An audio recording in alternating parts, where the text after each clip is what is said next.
ইসরায়েলকে লক্ষ্য করে শতাধিক ক্ষেপণাস্ত্র হামলা চালিয়েছে ইরান। প্রায় 180টি মিসাইল ছোড়া হয়েছে। ইরানকে এই হামলার পরিণাম ভোগ করতে হবে বলেও হুমকি দিয়েছে ইসরায়েল।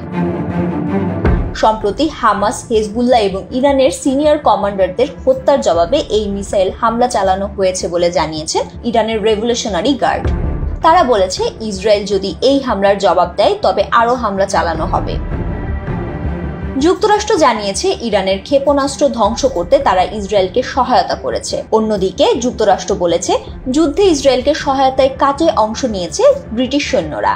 শনিবারে ইরানের সর্বোচ্চ নেতা অঙ্গীকার করেছিলেন যে তাদের মিত্র হেজবুল্লাহর নেতা হাসান নাসরুল্লাহকে হত্যার প্রতিশোধ নেওয়া হবে।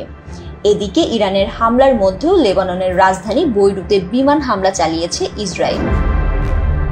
এই সংঘাত নিয়ে আলোচনা করতে বুধবার জাতিসংঘের নিরাপত্তা পরিষদ বৈঠকে বসতে যাচ্ছে।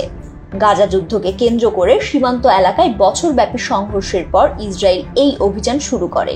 তারা বলছে, হেজবুল্লাহর হামলায় সীমান্ত এলাকায় বাস্তুচ্যুত বাসিন্দাদের নিরাপত্তায় ফিরিয়ে আনার উদ্দেশ্যে তারা এই আক্রমণ শুরু করেছে।